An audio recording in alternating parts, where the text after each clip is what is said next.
কি কাজ করলে পরে সারা পৃথিবীতে যতগুলো পাহাড় আছে পাহাড় পরিমাণ নেকি, একটি দুটি পাহাড় নয়, পৃথিবীতে লক্ষ কোটি পাহাড় আছে।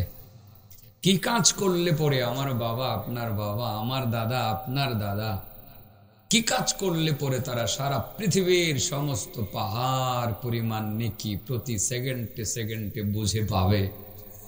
চলেন সেই কাজটার কথা একটু বলি এবং শুনি, রাজি আছেন? এমন একটা কাজের কথা বলবো যে কাজ করলে বাবাজি, আপনার বাবা, আপনার মা, আপনার দাদা, আপনার দাদি, সারা দুনিয়ার সমস্ত পাহাড় পরিমাণ নেকি মুহূর্তের মধ্যে তাদের আমল নামাই পেয়ে যাবে। আল্লাহ যখন দেখাবেন, আল্লাহকে বলবেন, আল্লাহ এতগুলো নেকি, সারা পৃথিবীর সমস্ত পাহাড় পরিমাণ নেকি। আল্লাহ আমি তো এত নেকি করি নাই, আমি তো খেটে খাওয়া দিন মজুর আছিলাম। আমি নোয়াকান্দি মাঠে, হিলোচিয়ার মাঠে, গরুর মাঠে আমি গরুর রাখালি করতাম, কৃষি কাজ করতাম, মিষ্টি কুমড়ার ক্ষেত করতাম, গরুর রাখালি করতাম, ধান করতাম, নদী থেকে মাছ ধরে বিক্রি করতাম। আল্লাহ আমার তো এত নেকি করার সুযোগ হয় নাই মাবুদ। আমার অ্যাকাউন্টে সারা পৃথিবীর পাহাড় পরিমাণ নেকি আসলো থেকে? আল্লাহ বলে দিবেন, বান্দা নোয়াকান্দি তোমার বাড়ি, তোমার বাড়ি নোয়াকান্দি, তোমার বাড়ি বালিগাঁও, তোমার ছেলে আর মেয়ে এই নেকিগুলো তোমার অ্যাকাউন্টে ট্রান্সফার করেছে। খুশি হয়ে যাবে। তো আপনার সন্তান হিসাবে আজকে চললেন না, এই কাজটা করি। আমারও বাবা নেই, মনটা খারাপই লাগতেছে। আজকে আরেকজনের মরণের খবর শুনলাম, নিশ্চয়ই তিনি কারো বাবা। আর যাদের কবরস্থানে যারা শুয়ে আছেন তারাও কারো বাবা। তো আমিও বাবা হারাইছি, তারাও বাবা হারাইছে, আপনিও বাবা হারাইছেন, কেউ মা হারাইছেন। চলেন আজকে সবাই মিলে মা বাবাদের আমল নামায় সারা পৃথিবীর সমস্ত পাহাড়, একটা দুটা পাহাড় না, যত পাহাড় আছে উহুদ পাহাড় সহ সমস্ত পাহাড় পরিমাণ নেকি আজকে রাত্রে এই মাহফিল থেকে যাওয়ার আগে তাদের অ্যাকাউন্টে পাঠিয়ে দিই। রাজি আছেন সবাই? আরে তোমরা ঘুরতাছো কে রে? আইবা তো আইবা, কতক্ষণ পরে তো পাগলের মতো আইবা, তাড়াতাড়ি আই করো। যেন বসে থাকলে পাও বিষ করবো, জিঞ্জি ধরবো, জিঞ্জি বুঝুনি, আরাম করে বো, আমার কাছে আয়ো। তোমরা রে আমার দেখলে ভাল লাগে, আসলে ভাল লাগে যুবকদেরকে। এই ছেলেরা তোমরা এদিকে আসলে আমার ভাল লাগবো, আয়ো দেখে দিকে ওয়াজ করবো। যুবক ছেলেদেরকে দেখলে ভাল লাগে, আসো। আল্লাহ যুবকদেরকে ভালোবাসে, আসো এদিকে আসো, এদিকে এদিকে আসো, একদম আমার কথা শোনো। মাশাআল্লাহ, কত ভদ্র ছেলে দেখছেন, কত ভদ্র ছেলে। বলা মাত্রই রওনা দিছে, আল্লাহ তুমি এদেরকে দ্বীনের মুজাহিদ হিসাবে কবুল মঞ্জুর করে নিও, পিতামাতার বাধ্য সন্তান হিসাবে কবুল মঞ্জুর করে নিও। মাশাআল্লাহ, অনেক ভালো খবর। তো একটা কথা বললাম তাই না? কি করলে সারা পৃথিবীর পাহাড় পরিমাণ, কয়টা নাকি, কয়টা নাকি পাহাড় পরিমাণ, কয়টা পাহাড়? সারা পৃথিবীতে যত পাহাড় আছে, বাংলাদেশে পাহাড় লক্ষ লক্ষ পাহাড় আছে, ইন্ডিয়াতে লক্ষ কোটির উপরে পাহাড় আছে, আর পুরা পৃথিবীতে ঠিক কতগুলো পাহাড় আছে এখনো পৃথিবীর কোন পরিবেশ বিজ্ঞানী তার সঠিক পরিসংখ্যান দিতে পারে না। সুবহানাল্লাহ বলেন। সারা দুনিয়ার সমস্ত পাহাড় পরিমাণ নেকি মা বাবার আমল নামায় আজকে দিয়া পরে এখান থেকে উঠবো ইনশাআল্লাহ। দিতাম না গেরে, আমার বাপের রাইখা যাওয়া জমিটাই তো আমি করি, বাপের রাইখা যাওয়া বাড়িতে আমি ঘুমাই, বাপের বানানো খাটে আমি ঘুমাই, বাবার রেখে যাওয়ার সম্পদ আমি ভোগ করি, তুমিও ভোগ করো বন্ধু। কয়জনের বাবা আছে এখানে? অর্ধেকের বাপ নাই। আপনার বাপ আছে? ও চাচা মা আছে? দেখছো কারবার আমার চাচারা বলে এতিম। কথা আছে আমার, দেখেন আমি একটা আমল করবো। বুড়া বেড়া বললো বাপও নাই মাও নাই, এই বেড়াটা কি আপনারা কি কোন এতিম না? মাথা হাত বুলাই দিলে বলে নাকি ভাড়া লাগবে, এতিমের মাথা হাত বুলাই দিয়েছে। চাচা আপনি এতিম, আমিও এতিম, আমার বাপ নেই। আল্লাহ, এটাই বাস্তব কথা। আমার চাচা হয়তো বাবা হারাইছে অনেক আগে, আমি হারাইছি 2012 সালে। কোনো একদিন আমার চাচাও হারাই যাবে। এই ছেলেগুলো আজকে বাবার চোখ দেখে, মায়ের চোখ দেখে একটা সময় তারাও বাবারে হারায় ফেলবে। এটাই দুনিয়া। চলেন বাবার জন্য কিছু করি, মায়ের জন্য কিছু করি। একটা কথা বললাম। 2 নম্বর, আমি আমার লাইফের, আমার জীবন থেকে সাজানো কথাগুলোই বলি। আপনারা তো জানেন আমি বিষয়ের ভিতরে কথা বলি, ডানে বামে বলি না। আমারে বলছে যে হুজুর মৃত ব্যক্তিদেরকে কেন্দ্র করে কিছু বললেন। আমি যদিও আরেকটা সাবজেক্ট লিখে নিয়ে আসছিলাম, এটাই আমি বলছি। আমার জীবনে আর মানুষের কিছু দিক থাকে, অর্থাৎ প্রত্যেকটা সন্তান কিন্তু এক এক রকম থাকে। কত কত সন্তান মায়ের ভক্ত থাকে, কত কত সন্তান বাবার ভক্ত থাকে, থাকে না? আমি মায়ের ভক্ত ছিলাম বটে, কিন্তু বাবার লজ্ঞা ছিলাম। গ্রাম দেশে বলে বাপ লজ্ঞা, কি বলে, মানে আমি আমার বাপেরে বেশি ভালোবাসতাম। কোনো কারণে আমার মা বাবার মধ্যে একটু তর্ক হইলে আমি বাবার সাইড নিতাম। এটা তার মানে এই না যে আমি মায়ের পক্ষে ছিলাম না, এটা কিন্তু ভুল। মা তোমার সাথেই আছে, মানে এটা একটা টান বাবার প্রতি একটু বেশি ছিল। তো আমি যেমন ছিলাম আমার ছেলেটা এরকম। এর মা দাদ না, মানে এর দাদি এর ফুফু সব একদিকে, আর বাপ একদিকে। আর বাপ যেটা করবে ঠিক।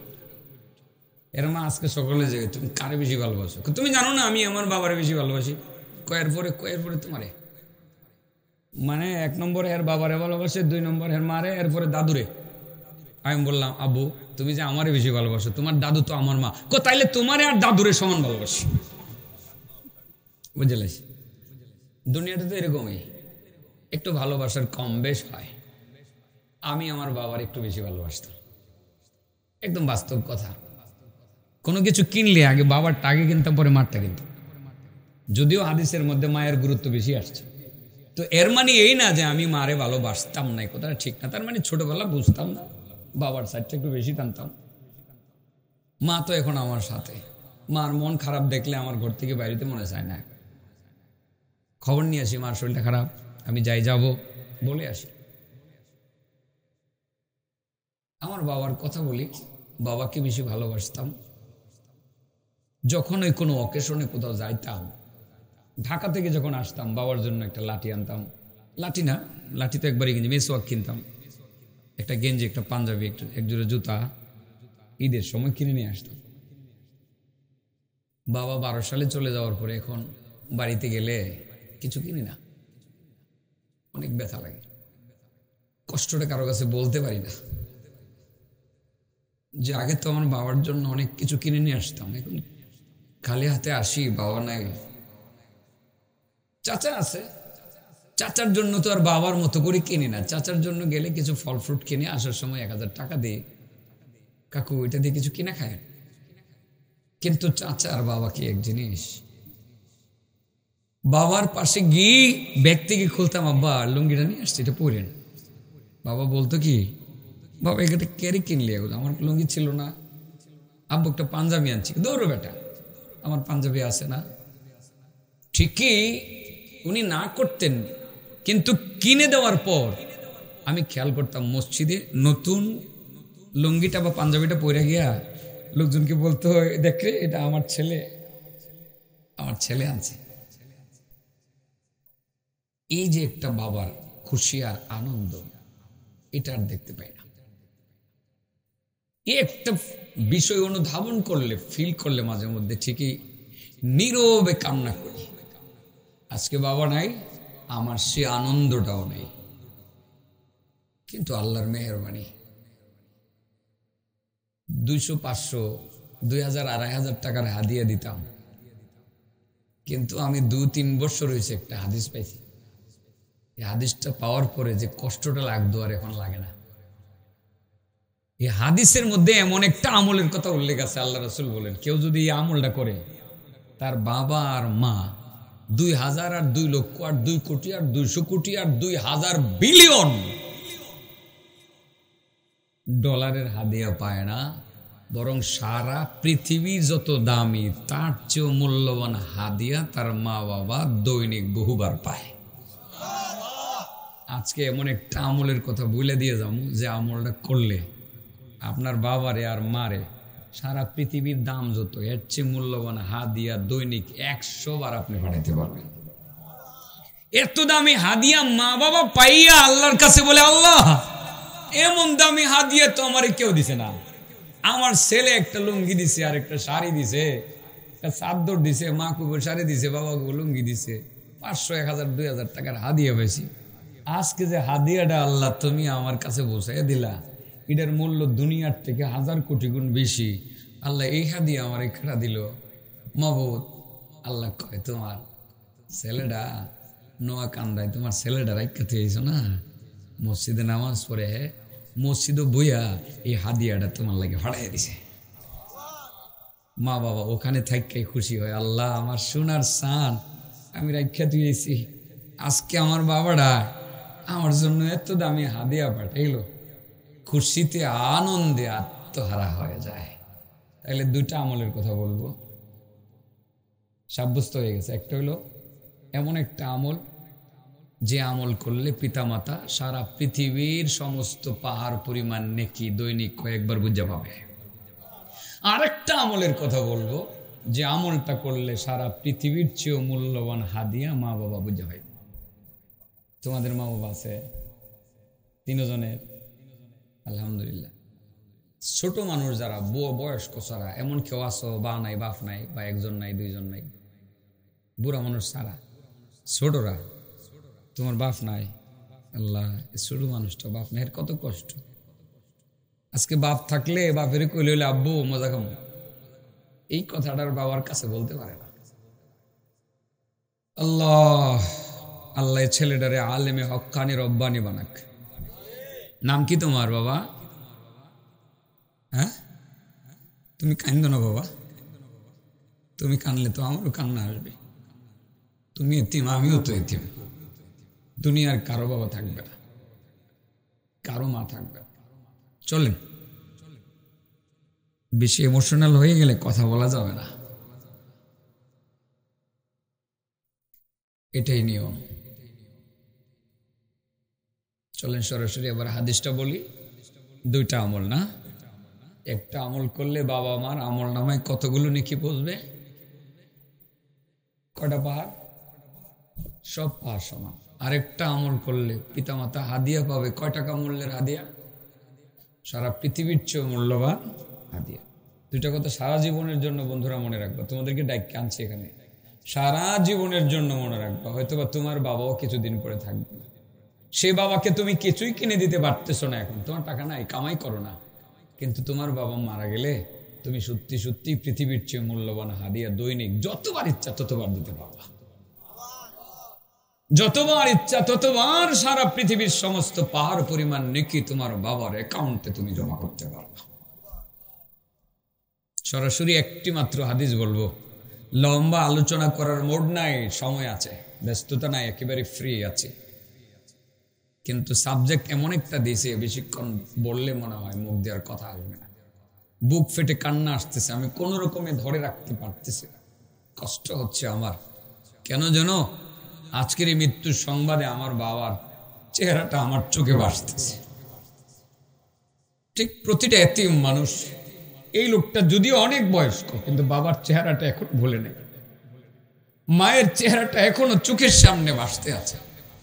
প্রতিটা এতিম সন্তান আজকে তার মার চেহারাটা তার চোখের সামনে পরিষ্কার, তার বাবার চেহারাটা চোখের সামনে পরিষ্কার, দাদার চেহারাটা যে দাদাকে দেখেছে চেহারাটা চোখের সামনে পরিষ্কার, তার দাদির চেহারাটা আজকে চোখের সামনে পরিষ্কার।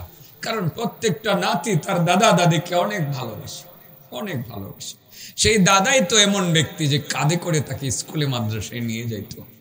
আজকালের দাদারা নাতিদের হাতে ধরে সকালবেলা মাদ্রাসায় নিয়ে যায়, সন্তান থাকে কাজে, সেই নাতির হাত ধরে ওই মাদ্রাসার পাশে 2 ঘন্টা বসে দেখে আবার নাতির হাত ধরে নাতির সাথে চানাচুর খাইতে খাইতে বাসায় ফিরে। সেই দাদার কথা কি নাতিরা ভুলতে পারে? সেই দাদির কথা কি নাতিরা ভুলতে পারে? আর যারা ভুলে যায় সে তো নাফরমান।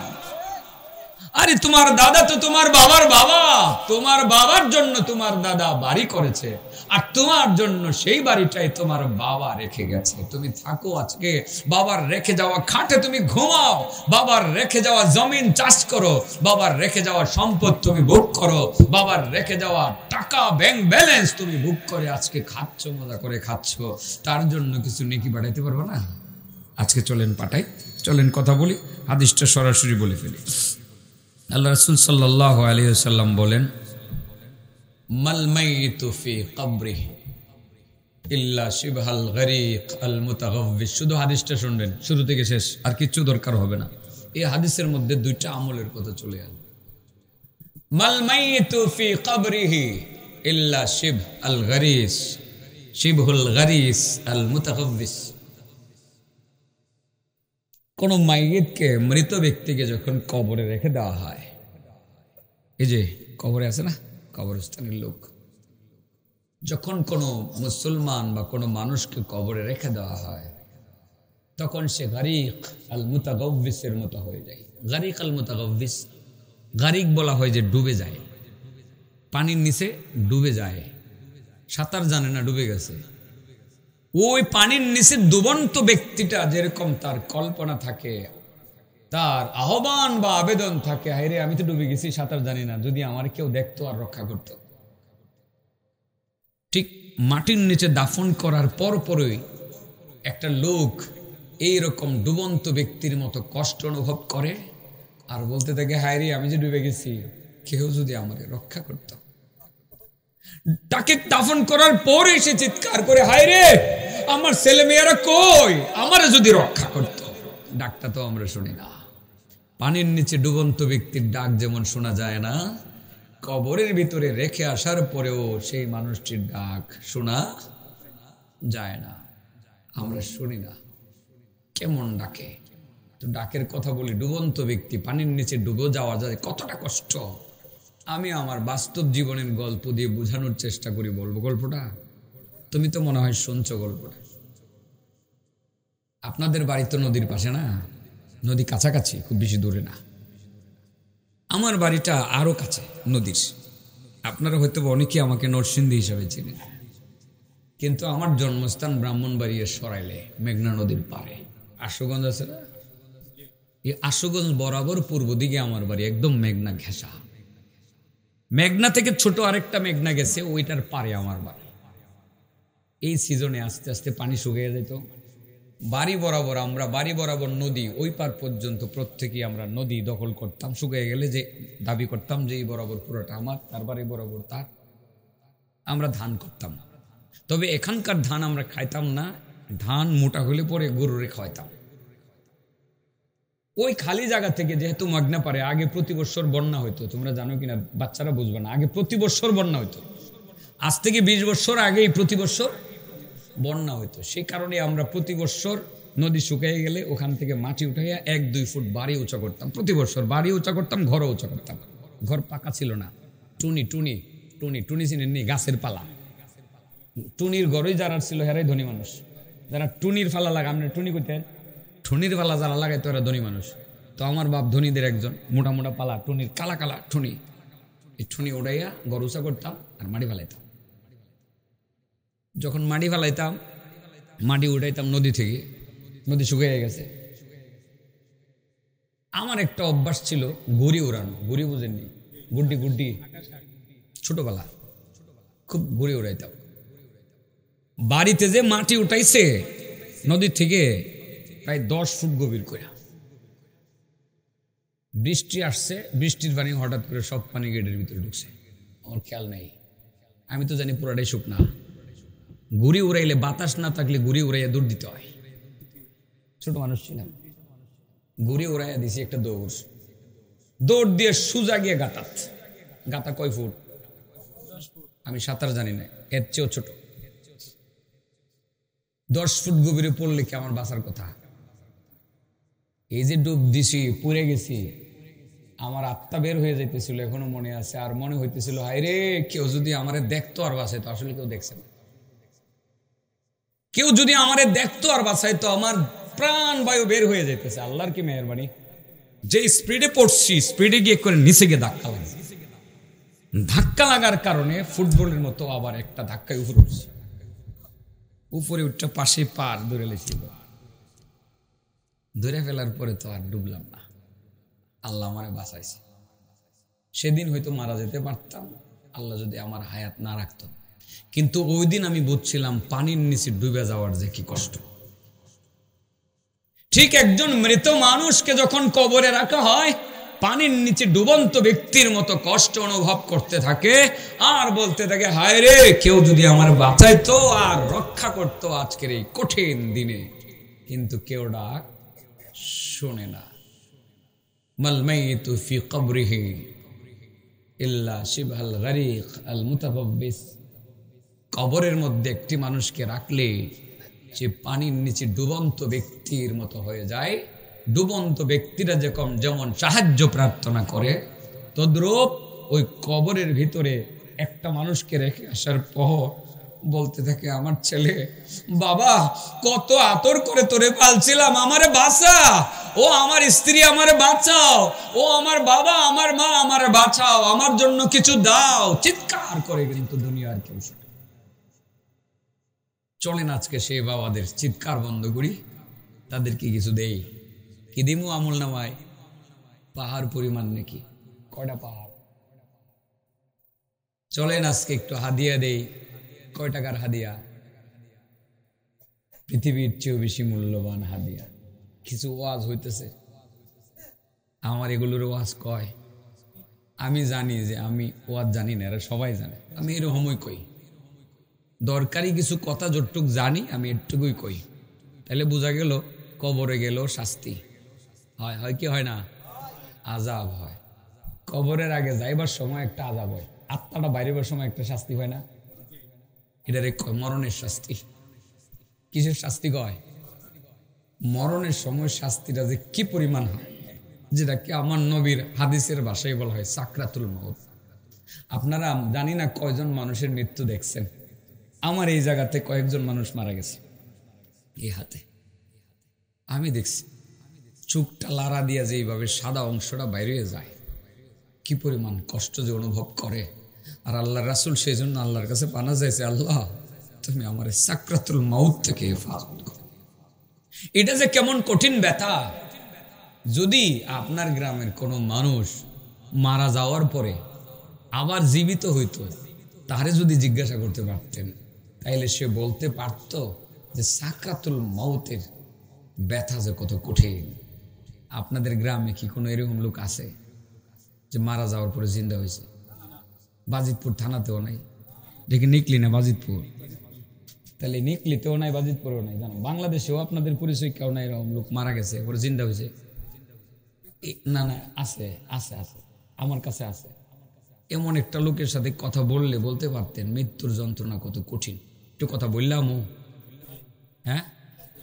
তাহলে যে ওই দুইটা বলছিলাম না, পাহাড় পরিমাণ নেকি পাঠায় দিমো আজকে আমার এই চাচার বাপেরে, এবারে তো খুশি হয়ে আজকে আমার 1 লাখ টাকা দিলেব। হ্যাঁ দিলেব, আমি নিতাম না, কিন্তু দিবার নিয়ত করবো যে আমার বাপেরে সারা দুনিয়ার পাহাড় পরিমাণ নেকি পৌঁছানোর ব্যবস্থা সিআরও বইও করতাম পারছি। আর সারা কোটি কোটি ট্রিলিয়ন ট্রিলিয়ন ডলারের চেয়ে বেশি মূল্যবান হাদিয়া বাপেরে দিতাম পারছি। তো এই হুজুরে 1 লাখ দিতে সমস্যা কি? রাজি হয়ে যাবো, কিন্তু আমি নিতাম না। কথার কথা বললাম, ব্যবস্থা হইতে আছে।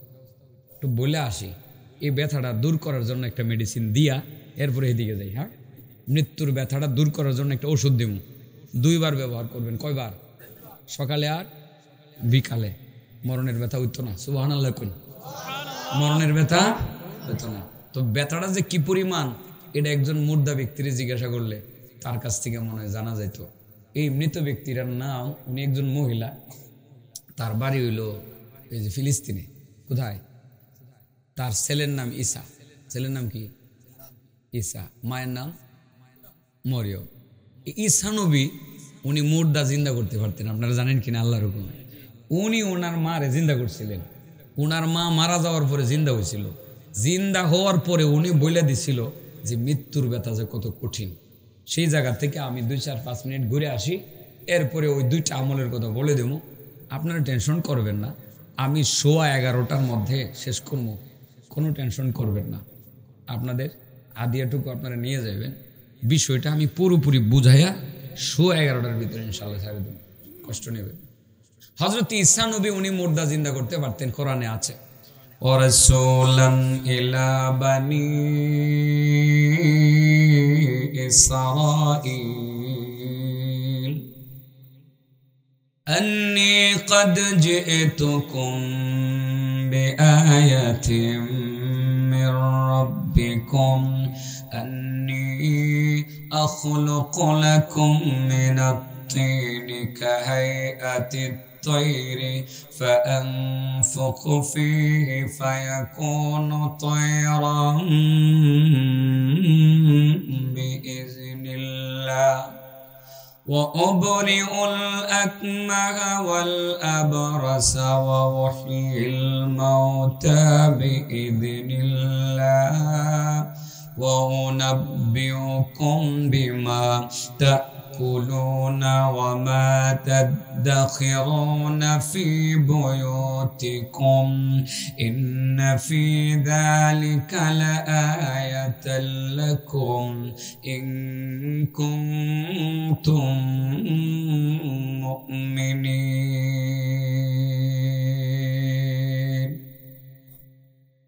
আল্লাহ বলেন বনি ইসরায়েলে আমি একজন রাসূল পাঠিয়েছিলাম যে রাসূল এর নাম ছিল ঈসা। ঈসা মাটি দ্বারা পাখি বানাইয়া আকাশে উড়াইয়া দিতে পারতেন। আল্লাহর হুকুমে অসুস্থ মানুষকে তিনি সুস্থ করে দিতে পারতেন। আল্লাহর হুকুমে তিনি মুর্দা জিন্দা করতে পারতেন। সেই ঈসা নবী তার মাকে মরণের পরে জিন্দা করছিলেন কিভাবে শর্ট করে বলে ফেলি। ঈসা নবীর বাবা নাই, বাবা ছাড়া শুধু মায়ের গর্ভ থেকে আল্লাহ ঈসা নবীর দুনিয়াতে পাঠাইছে। হযরতে মারিয়াম সন্তান কোলে নিয়ে যখন এলাকার মানুষের কাছে আসলো, লজ্জায় মাথা অবনত করলেন, মনে মনে টেনশন করছিলেন কি করব কি করব কি করব, স্বামী ছাড়া সন্তান পাইলাম কোত্থেকে, মানুষ জিজ্ঞাসা করলে জবাব দিব কি। আমার আল্লাহ মারিয়ামকে জানিয়ে দিলেন ফাকুলি ওয়াশরাবি ওয়া কাররি আইনা فإما ترين من البشر أحدا فقولي إني نذرت للرحمن صوما فلن أكلم اليوم إنسيا فأتت به قومها تحمله قالوا يا مريم لقد جئت شيئا فريا يا أخت هارون ما كان أبوك امرأ سوء وما كانت أمك بغيا فأشارت إليه قالوا كيف نكلم من كان في المهد صبيا قال إني عبد الله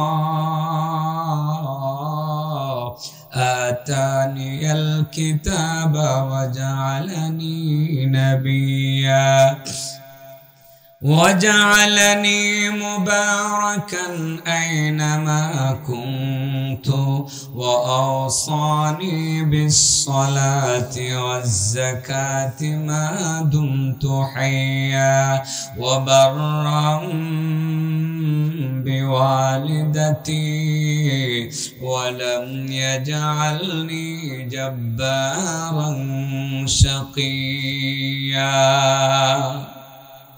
মারিয়াম বড় টেনশন করতে আসিলেন, সন্তান কোলে নিলাম কিন্তু স্বামী নাই, জবাব দিব কি মানুষের দরবারে। আল্লাহ মারিয়ামকে জানিয়ে দিলেন মারিয়াম কোনো টেনশন করো না, ওই যে তোমারে মরা খেজুর গাছের ডালার মধ্যে খেজুর দিলাম, টান দাও, মরা শুকনা ডালার মধ্যে টান দাও, তাজা তাজা খেজুর বের হয়ে আসবে। মারিয়াম শুকনা ডালার মধ্যে টান দিলেন, তাজা তাজা খেজুর বের হয়ে আসলো। আল্লাহ বুঝিয়ে দিলেন মারিয়াম মরা ডালার মধ্যে যদি তাজা খেজুর আমি দিতে পারি, আমি আল্লাহ স্বামী সারা সন্তান দিতে পারি। এই খেজুর খাও, পানি পান করো, মানুষ দেখলে কারোর সাথে কথা বলবা না, বলবা আমি রোজা রাখছি, কারোর সাথে আমি কথা বলবো না। বাচ্চা কোলে নিয়ে যখন এলাকার মানুষের কাছে গেলেন, এলাকার মানুষ দেখে বলল, ও মারিয়াম, বড় মারাত্মক অপরাধ তুমি করেছ। ও হারুনের বোন, তোমার বাবা তো খারাপ ছিল না, তোমার মাও বেশ্যা ছিল না, তুমি সন্তান পাইলা কোত্থেকে?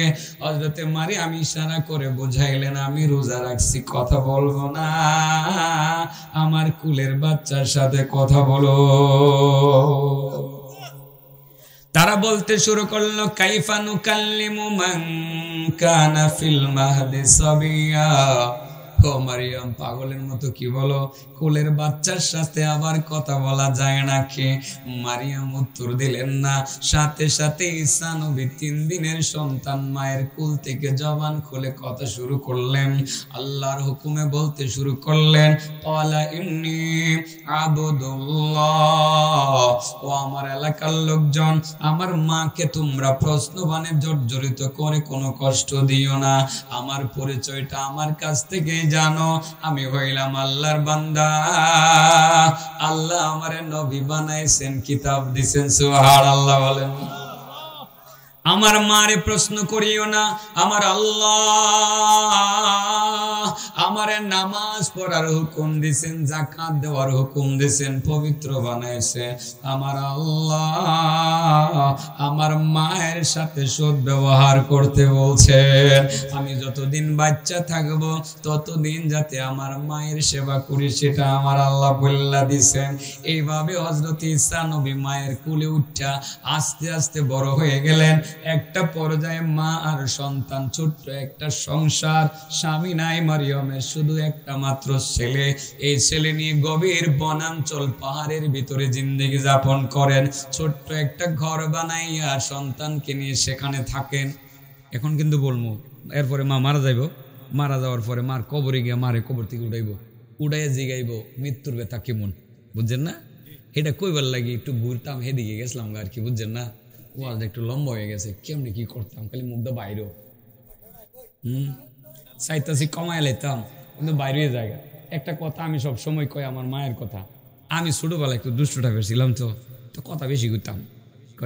কইতে কইতে মুখ বাড়ে বেটা, খাইতে খাইতে পেট বাড়ে। আসলে কইতে কইতে মুখ বাড়ে, যে কথা যে কই খালি সারা দিন খালি কথায় কথাই বাইরে গেছে কথা। কোন দিন প্রথম দিকে তো কইলে তাল্লাম হইলে যে হযরতে মারিয়াম রে কেমনে জিন্দা করছিল, ঘুরে এগারায় গিয়া ঈসা নবীরে মাত্র আনছি, উনি বড় হয়েছে। এরপরে ওনার মারে লইয়া কোথায় থাকে? পাহাড়ে, একেবারে পাহাড়ে জঙ্গলের ভিতরে ছোট্ট একটা ঘর বানায়া মার ছেলে থাকে, কেন আর মানুষই নেই। তো মারিয়াম প্রত্যেক দিন ছেলেটারে কুল্লিয়া যায়, এই গাছের মধ্যে টান দেয়, এই গাছের টান দিয়ে ফল টুকায় টুকায় আনে, 2-4টা ফল আন না, নিজে একটা খায়, ছেলেটারে একটা খাওয়ায়। এইভাবেই চলছে আর কি ছোট সংসারের জিন্দিগি। স্বামী থাকলে না স্বামী কামাই করে খাওয়াইতো। আর এর আগে মারিয়াম রে ফালছে ওনার খালুয়ে জাকারিয়া। কোন নবী? জাকারিয়া আলাইহিস সালাম। জাকারিয়া নবী ফালছে। এখন তো জাকারিয়া নবী নাই, মারা হয়ে গেছে। তো এখন তো আর কেটা ফালবো, আত্মীয় স্বজনও নাই, গে পাহাড়ের ভিতরে থাকে। তো ওখানে থাকতে থাকতে একটা পর্যায়ে ঈসা নবী তো এবার বেশ বড় হয়ে গেছে, গা ও এর মনে হয়ে গেছে। হযরত ঈসা নবী বড় হয়ে গেছে না, ওরে মা রেখো, মা তুমি খালি সবসময় বাইরে যাও আর আমার জন্য কষ্ট করে করে খাওয়ানো, মা এমন থেকে তোমার আর বাইরে যেতে দিতাম না, আমি নিজেকে খাওয়ান টুকা টুকা আনবো, আমি আইন তোমার খাও। সুবহানাল্লাহ। এমন কথা মা শুনলে মার কলজাটা ঠান্ডা হয়ে যেত কেন। তারপরে ছেলেরে না করবো, বাবা তুই বড় হইছস না, যাইস না বাবা, যাইস না বাবা। মা কিন্তু ভয় পাইব, একটাই তো ছেলে, বুঝেন না? মা তো মা, ওই মায়ের মতো আপন কেউ আছে রে? আছে? বাপের মতো আপন আছে? মা বাপের কথার বাইরে যাইস না, হাতে পায়ে ধরে কই, গেলে বিপদ। মা বাবার কথার বাইরে যাইস না, গেলে ওই বিপদ।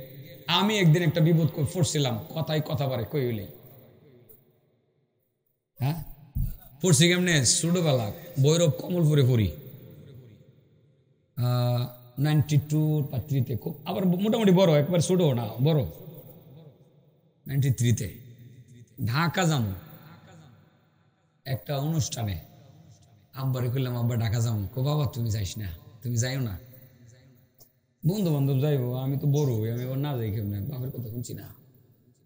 ঢাকা মানিক মেয়ে ইউনিতে খতমে নবুদ সম্মেলন গেছি গা, আব্বা না করছে রোডে গেছি গা, পকেটে আছে টাকা, পরে চিন্তা করলাম ঢাকা শহরে আইসি, চিড়িয়াখানা যেতাম না।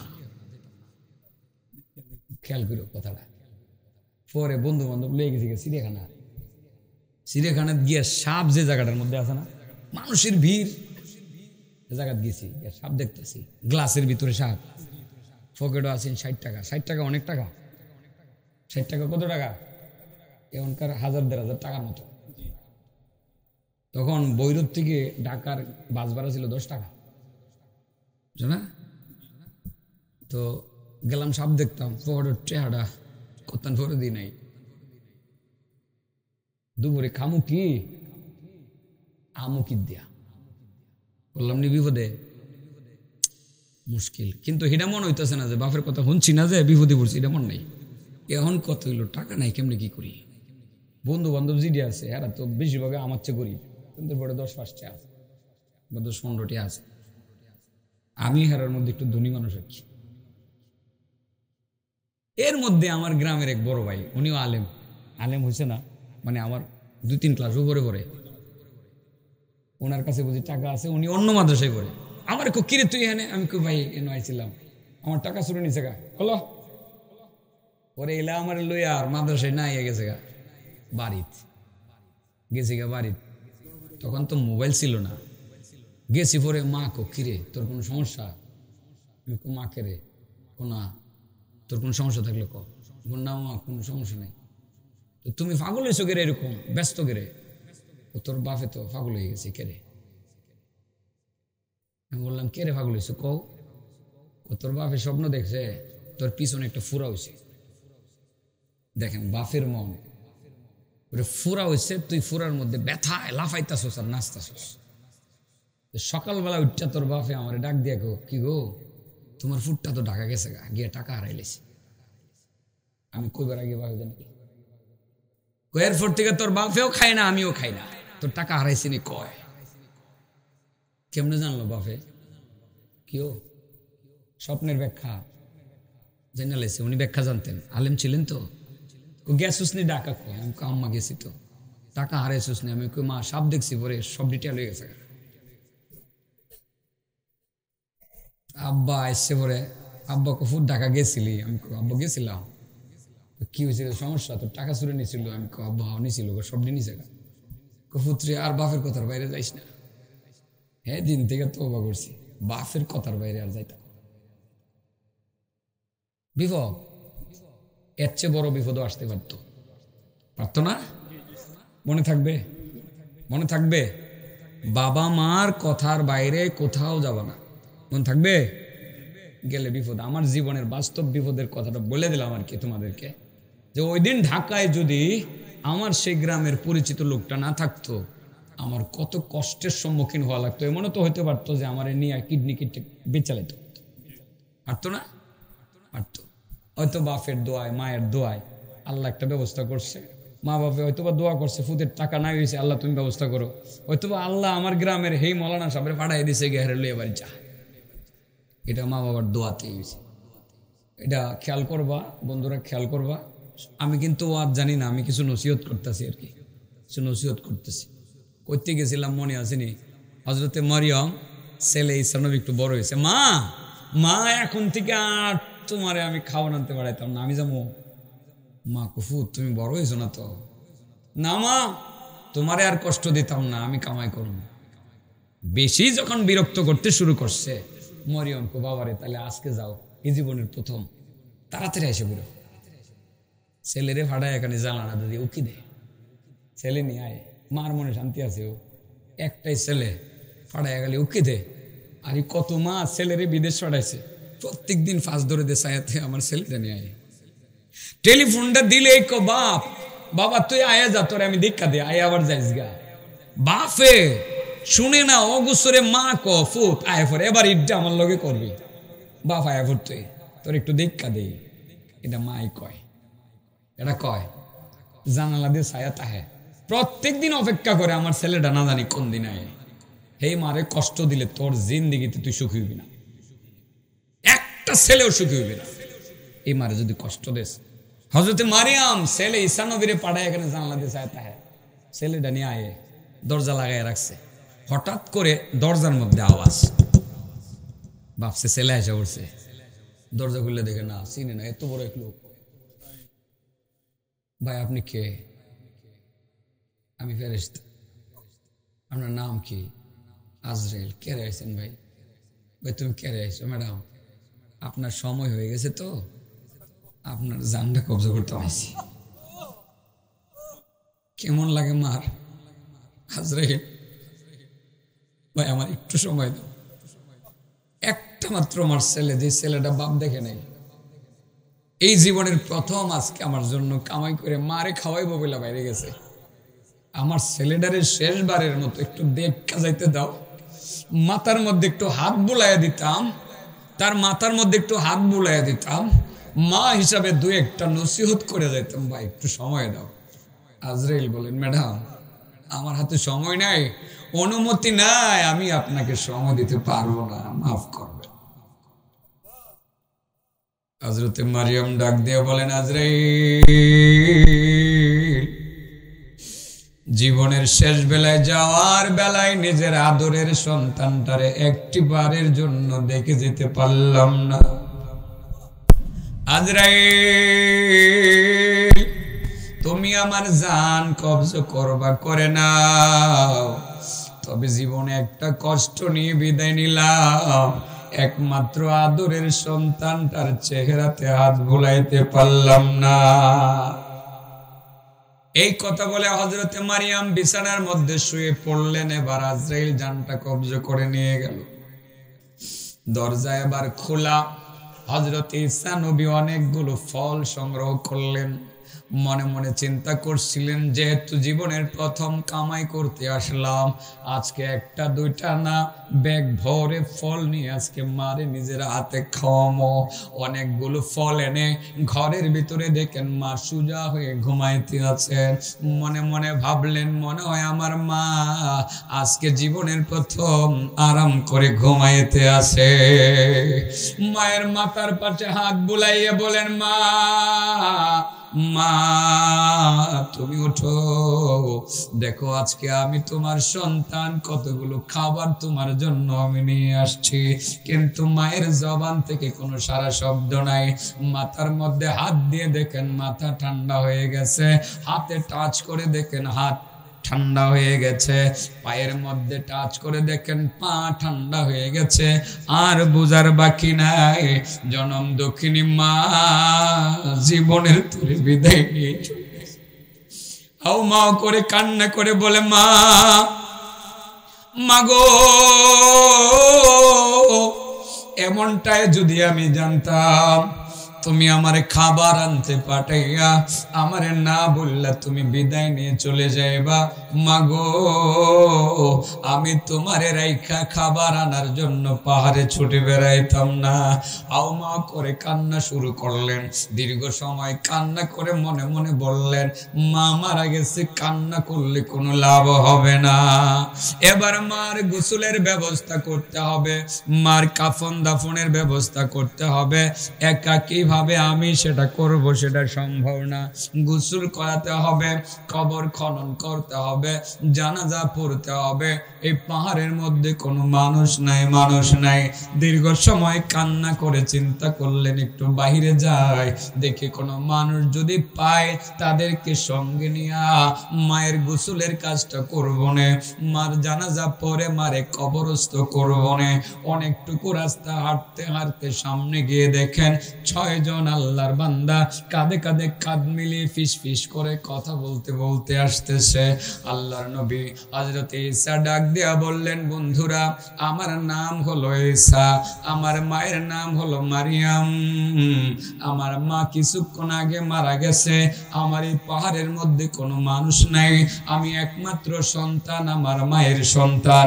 একা কিভাবে আমার মারে আমি গোসল করাবো, একা কিভাবে আমার মায়ের জানাজা পড়ব, কিভাবে মারে আমি কবরে রাখবো। ও আল্লাহর বান্দারা বন্ধুরা, তোমরা যদি আমার একটু সাহায্য করতা। আল্লাহর বান্দারা ডেকে বললেন, ঈসা তোমার নাম ঈসা, তোমার মায়ের নাম মারিয়াম, সেটা আমরা ভালো করে জানি। আমরা মূলত তোমার মায়ের কাফন দাফনের কাজটা করার জন্য এসেছি। আমরা এই দুনিয়ার কোনো মানুষ না, আমরা হইলাম আল্লাহর পাঠানো ফেরেশতা। ফেরেশতাদেরকে সঙ্গে নিয়ে আল্লাহর নবী ঈসা হযরতে মারিয়ামের জানাজা পড়লেন, গোসল করালেন, জানাজা পড়লেন, কবরে রাখলেন। ঈসা নবী মায়ের কবরের পাশে প্রতিদিন যাতায়াত করেন, মারে সালাম দেন। এরই মধ্যে তিনি নবুয়তের ঘোষণা পেয়ে গেলেন, তিনি এবার মুর্দারে জিন্দা করতে পারেন। মনে আসেনি? আল্লাহর কাছে আবেদন করলেন, আল্লাহ তুমি আমারে মুর্দা জিন্দা করার ক্ষমতা দিছো, মাবুদ গো আমার মারে এখনো পর্যন্ত আমি জিন্দা করি নাই। আল্লাহ তোমার হুকুম ছাড়া তো আমি মুর্দা জিন্দা করতে পারবো না। মাবুদ আমার মায়ের মৃত্যুর সময় আমি মায়ের পাশে ছিলাম না, আমি মায়ের সাথে জীবনের শেষ বেলা শেষ কথাটা বলতে পারলাম না, আমার মা আমারে শেষ কথাটা বলে যেতে পারে নাই। মাবুদ গো জীবনে আমার মারে আমি কত কষ্ট দিছি, মায়ের কাছে ক্ষমাটা পর্যন্ত আমি চাইতে পারি নাই, কত ব্যথা আমি দিছি মায়ের কাছে আমি মাপটাও চাইতে পারি নাই। আল্লাহ তুমি যদি আমার মারে জিন্দা করার পারমিশন দিতা, আমার মারে কবর থেকে উঠাইয়া তার কাছে আমি ক্ষমাটা চাইতাম, আর জীবনে কেমন ব্যথা দিছিলাম ব্যথাটা সম্পর্কে ধারণা নিতাম। আমার আল্লাহ অনুমতি দিলেন, ও ঈসা তুমি তোমার মারে আমার হুকুমে জিন্দা করো। ঈসা নবী এবার মায়ের কবরের পাশে দাঁড়াইয়া মারে ডাক দিলেন, উম্মি উম্মি উম্মি উম্মি বিইজনিল্লাহ, মা মা মা আল্লাহর হুকুমে তুমি উঠে দাঁড়াইয়া যাও। সাথে সাথে কবর ফেটে গেল। হযরতে মারিয়াম উঠে দাঁড়াইয়া সন্তানের মাথার মধ্যে হাত বুলাইতে শুরু করলে। হযরতে ঈসা নবী মায়ের দিকে তাকাইয়া বললেন, মা ও মা, জীবনের প্রথমবারের মতো তুমি আমারে খাবার আনতে পাঠাইয়া এইভাবে আমারে সাইরা তুমি চলে আসবা মা, সেটা যদি আমি জানতাম আমি তোমারে রাইখা ফল আনতে যাইতাম না। মা গো কত কষ্ট দিছি, তুমি আমারে মাফ করে দিও। আল্লাহর হুকুমে তোমারে জিন্দা করলাম, জীবনে কত কষ্ট কত ব্যথা দিছি, আমারে মাফ করে দিও। মা গো জীবনে কত কষ্ট দিছি, কোন কষ্টটা তুমি বড় কষ্ট পাইছিলা তুমি যদি বলতা। হযরতে মারিয়াম জবাব দিলেন, বাবারে সন্তানের দেওয়া ব্যথা মা কোনোদিন মনে রাখে না। সন্তান কত ব্যথা দেয় মা কোনোদিন সেটা মনে রাখে না, এটাই সত্য। সন্তানের ব্যথা মা মনে রাখে না, বাপও মনে রাখে। বাবা তুমি আমারে কি ব্যথা দিছো আমার মন নাই, ব্যথা পাইলেও মনে নাই। মা কোনোদিন সন্তানের দেওয়া ব্যথা মনে রাখে না। তবে বাবারে একটা ব্যথা যে আমি বলতারি না। কি ব্যথা? বাবা এই ব্যথাটা তুমি দিছো না তো আমারে, কেডা দিছে? বাবারে তুমি যখন ফল আনতে গেছিলা, আজরাইল যখন আইছিল, আমার জানটা যখন কবজ করছিল, যে একটা ব্যথা দিছিল রে বাবা, এখনো আমি হারে হারে রগে রগে টের পাইতেছি রে বাবা। বাবা আমার কাছে তখন মনে হয়েছিল সারা দুনিয়ার সমস্ত মানুষের সব ব্যথা যদি একত্রিত করা হইয়া করে যদি এক পাল্লার মধ্যে রেখে দেওয়া হইতো, আর আমার মরণের ব্যথাটা যদি আরেক পাল্লার মধ্যে রেখে দেওয়া হইতো, আমার মরণের সময় যে সাকরাতের ব্যথাটা হয়েছিল এটা সবচেয়ে বেশি ভারী হয়ে যেত। মরণের ব্যথা কেমন একজন মৃত ব্যক্তির কাছ থেকে পাইছেন? মরণের সময় ব্যথা হয়, মেডিসিন দিয়ে দিই বাবা, হ্যাঁ এটা দিয়ে এটা দিলাই, মেডিসিন দিয়ে 10 মিনিটে দিলাই, এই ব্যথাটা কম হইব, ওই তো না ইনশাআল্লাহ। আল্লাহ রসুলের কাছে একদিন আজরাইল আইছিল। এটা আইছিল আজরাইল আইছিল, ইয়া রাসূলুল্লাহ আমি তো মানুষের মরণের সময় ব্যথা দিই, একটা জীবন্ত বকরিকে চামড়া পায়ের দিক থেকে টেনে ছিঁড়ে মাথার দিক থেকে বের করলে বকরিটা যে কষ্ট ভাই, একটা মানুষের জান কব্জ করার সময় আমি এর চেয়ে বেশি কষ্ট দিয়ে থাকি। তবে ইয়া রাসূলুল্লাহ, আপনার কিছু উম্মতের ব্যাপারে আমার একটা কনসিডারের ঘোষণা আছে। আপনার যে সমস্ত উম্মতের আপনার ভালোবাসবে, আপনার তরিকা মতে জিন্দিগি যাপন করবে, জিন্দিগি যাপন করিয়া মহব্বত করিয়া আপনার উপরে দুরূদ পাঠ করবে। আমি তার জানটা যখন কব্জ করবো ব্যথা দিতাম না, নবীদের মতো মৃদুভাবে হালকা আলতো ভাবে জানটা কব্জ করে নিয়ে যাবো। আপনার উপরে দুরূদ পাঠকারী উম্মত টেরও পাবে না। বলেন, মরণের ব্যথা থেকে বাঁচার মেডিসিনের নাম কি? দরুদ শরীফ। বলেন কি শরীফ?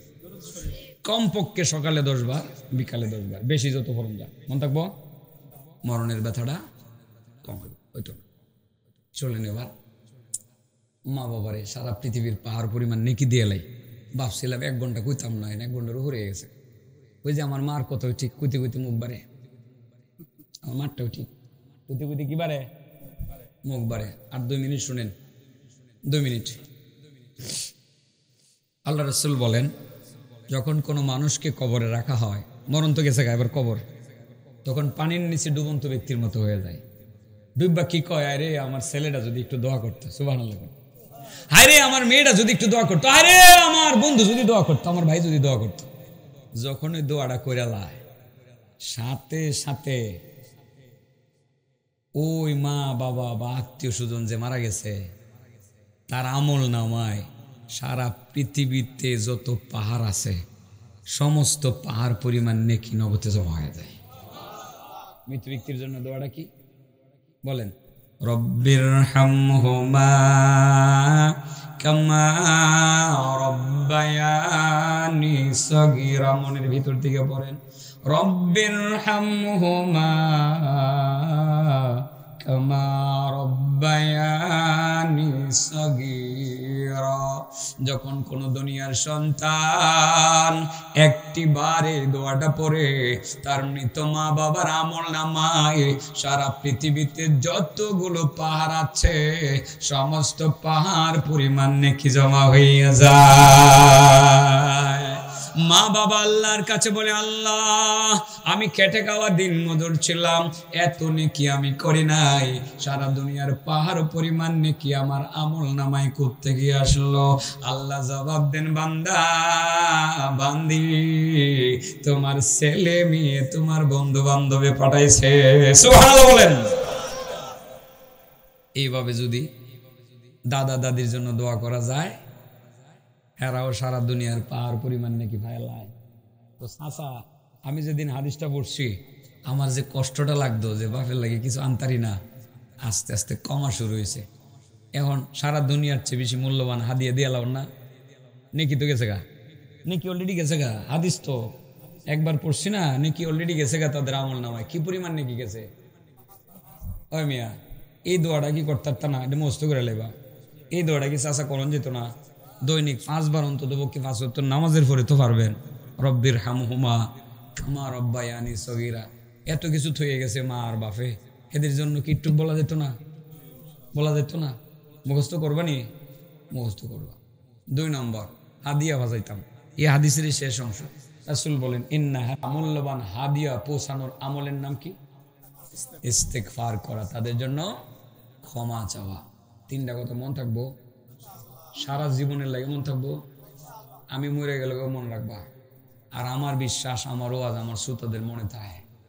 ওয়াজ না হইলেও মোটামুটি একটা ক্লাস, ঠিক আছে না? এটা মাথায় রাখবেন।